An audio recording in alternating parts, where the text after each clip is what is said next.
Anda masih bersama kami di Kompas TV, Rumah Pemilu 2024. PDI Perjuangan masih mencermati sejumlah nama yang masuk radar bursa bakal calon wakil presiden untuk Ganjar Pranowo. Dari nama-nama yang sudah disebut, masih ada sejumlah nama yang dirahasiakan. Ketua DPP PDI Perjuangan Puan Maharani mengaku masih merahasiakan sejumlah nama yang masuk dalam bursa bakal cawapres Ganjar Pranowo. Nama-nama itu masih dicermati apakah memiliki potensi kuat menjadi pendamping Ganjar dalam Pilpres nanti. Sebelumnya Puan menyebut 6 dari 10 nama yang masuk bursa cawapres untuk Ganjar. Ya kan memang namanya mencermati baca wapres boleh aja, ada nama-nama yang kemudian muncul. Saya kemarin udah menyebut 6, padahal masih ada 4 lagi, nanti 4-nya lagi saya sebutin, tapi nggak hari ini. Masih ada lagi beberapa nama yang memang kami cermati, yang nantinya bisa ikut ikut masuk dan memperkuat calon presiden kami. Tapi ya ini semua sudah menjadi pilihan. Sebelumnya, Sekjen PDI Perjuangan Hasto Kristianto menyatakan soal siapa bakal cawapres Ganjar Pranowo menjadi salah satu pembahasan dalam rapat kerja nasional atau Rakernas ketiga PDI Perjuangan yang sudah ditutup pada Kamis kemarin. Namun, Rakernas kali ini belum menetapkan satu nama calon pendamping Ganjar. Penentuan nama bakal cawapres untuk Ganjar sepenuhnya merupakan kewenangan dari Ketua Umum Partai, Megawati Soekarno Putri. Bakal calon wakil presiden di dalam pandangan umum memang dibahas peta secara dinamis.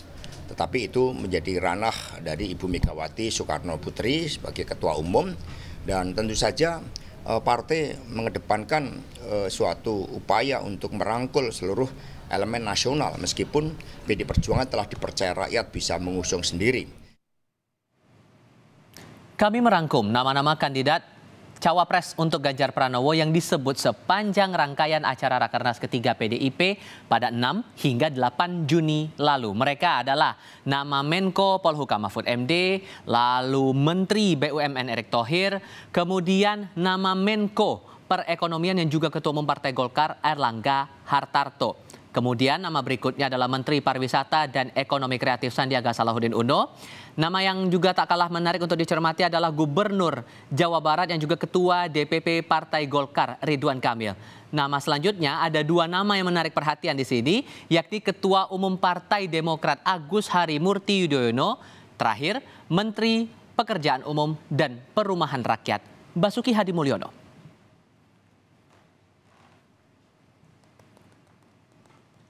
Tujuh nama kandidat calon pendamping Ganjar Pranowo terungkap pada Rakernas ketiga PDI Perjuangan yang berakhir kemarin. Ada 2 nama yang cukup menarik perhatian dari sekian nama yang disebut, yakni Ketua Umum Demokrat Agus Harimurti Yudhoyono serta Menteri Pekerjaan Umum dan Perumahan Rakyat Basuki Hadimulyono. Siapa yang paling berpeluang menjadi pendamping Ganjar? Topik ini yang akan saya diskusikan bersama dengan analis politik dari Universitas Al-Azhar Indonesia, Ujang Komarudin. Pak Ujang, selamat sore, apa kabar Pak? Selamat sore Bang Tifal, alhamdulillah baik, assalamualaikum. Waalaikumsalam warahmatullahi wabarakatuh. Terima kasih sudah bergabung. Sebelum saya mengulas nama-nama yang sudah terungkap di publik oleh PDI Perjuangan, saya mau tahu dulu pendapat Anda soal nama-nama yang dirahasiakan oleh Ketua DPP PDI Perjuangan Puan Maharani untuk jadi bakal cawapres bagi Ganjar Pranowo. Memang masih dirahasiakan, tapi kalau melihat arah partai politik, pergerakan, komunikasi politik dan segala rupanya, Anda sudah bisa menerka tidak arahnya nama-nama cawapres yang dirahasiakan ini dari pihak mana? Ya bisa jadi dari pihak figur Islam gitu ya.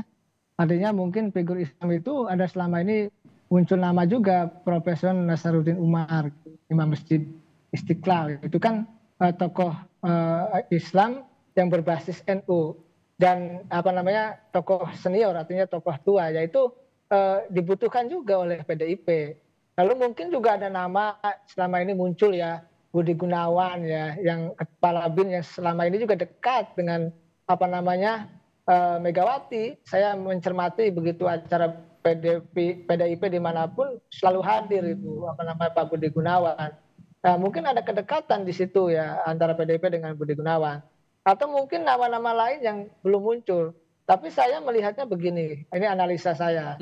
Ya PDIP butuh figur cawapres yang itu dari kelompok Islam, bisa dari kalangan NU nanti, lalu dia dari generasi tua. Kenapa? Karena yang dibutuhkan adalah cawapres yang tidak mengganggu kepentingan PDIP nanti.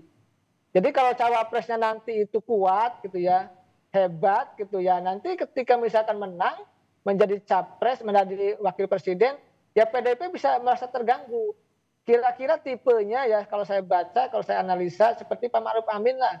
Jadi tokoh ulama gitu ya, berbasis NU, tapi tidak macam-macam juga terkait dengan kepentingan PDIP dan tidak punya hasrat politik untuk bisa nyapres di 2024 ini. Pak Ma'ruf Amin kan tidak, artinya nanti cawapresnya PDIP itu Ganjar gitu, bisa jadi adalah orang yang tidak punya hasrat lagi di 2029. Begitu, karena kalau punya kepentingan wakil presidennya ya PDIP nanti bisa punya konflik dengan capres yang sudah didukungnya seperti itu. Oke, tapi sekali lagi kita kan juga harus menunggu ya penjelasan resmi ataupun juga pengumuman resmi dari PDI Perjuangan soal nama baca pres ini. Bacawa pres maksud saya. Cuman kalau kita merujuk lagi dari agenda Rakernas kemarin, itu kan sudah disebutkan beberapa nama, dibocorkanlah 7 nama yang punya potensi masuk radar sebagai bakal calon wakil presiden mendampingi Ganjar Pranowo. Dari nama-nama yang disebut itu, menurut Anda mana yang potensial bakal diusung? Agak sulit saya untuk bisa menganalisa dan menebak ya siapa yang punya potensi besar untuk diusung oleh Megawati. Karena profilingnya cukup kuat atau ada alasan lain menurut Anda, Pak? Ya karena semuanya punya kesempatan yang sama gitu ya. Tetapi yang paling penting lagi sebenarnya kedekatan psikologis dengan Megawati. Biasanya Megawati itu mencari tokoh figur-figur itu yang memang merasa nyaman dengan dirinya, merasa nyaman juga dengan PDIP. Ya ini yang menarik bagi saya adalah munculnya Pak Hadi ya, Mulyono ya. Pak Basuki? Ya Pak Basuki Mulyono yang muncul mendadak menjadi calon wakil presiden yang katakanlah disebut-sebut oleh Mbak Puan. Ini juga bagi saya sebuah kejutan ya. Karena apa? Mungkin Pak Basuki itu tokoh senior, ya kader PDIP juga. Ya selama ini dianggap berprestasi sebagai menteri, ya punya kans. Tetapi saya melihatnya semua kemungkinan bisa terjadi. Artinya kesempatan dari nama-nama yang ada itu menjadi cawapres Ganjar terbuka ya. Tapi kuncinya semua ada di Bu Mega. Soal siapa nama yang katakanlah akan dipilih, akan ditunjuk, akan dijadikan cawapres, saya tentu mengatakannya semua punya peluang. Tapi peluang yang tinggi itu biasanya muncul bisa dari kader internal PDIP, bisa juga dari luar, tetapi yang berbasis kekuatan figur Islam. Karena begini, ketika Ganjar itu masuk dari kalangan nasionalis, maka suka tidak suka, senang tidak senang membutuhkan figur dari kelompok agamis atau kelompok Islam. Tapi kalau kemudian Anda melihat, maaf saya potong Pak, tapi kalau Anda melihat nama AHY masuk dalam radar PDIP jadi bakal calon wakil presiden, itu Anda melihat memang itu akan dipertimbangkan lebih lanjut, akan serius dipertimbangkan oleh PDIP, atau ya udah ini cuma gimmick? Ya ini gimmick aja, guyon-guyon aja, ini drama politik aja. Gak mungkin lah AHY dijadikan cawapresnya Ganjar. Kenapa? AHY menjadi lawan politik. Jelas beda kubu ya? Beda kubu, bagai minyak dan air. Jangan lupa, ketika oposisi atau lawan politik dikasih angin menjadi cawapres, itu siap saja keruntuhan PDIP terjadi. Karena bisa nanti misalkan ketika dijadikan cawapres lalu menang, ya AHY punya keinginan sendiri terkait dengan politik di 2029 misalkan begitu. Jadi sama saja membuka ruang konfrontasi tersendiri bagi PDIP. Saya sih melihatnya bahasa saya ansor, angin sorga gitu loh. Jadi AHY tidak mungkin dan gimmick guyon dan drama politik yang ada saat ini. Oleh karena itu saya mengatakannya ansor saja, angin surga saja, terkait dengan nama AHY di bursa cawapres Ganjar itu. Beberapa nama ini kan datangnya dari kalangan eksternal partai ya, tapi mungkin tidak menurut Anda ini bakal calon wakil presiden untuk Ganjar diambil dari internal partai. Sebutlah nama Puan Maharani. Karena kan beberapa kali juga masuk dalam nama potensial, entah itu untuk survei bakal calon presiden ataupun bakal calon wakil presiden begitu. Ya itu kita yang luput ya, mungkin. Di politik tidak ada yang tidak mungkin.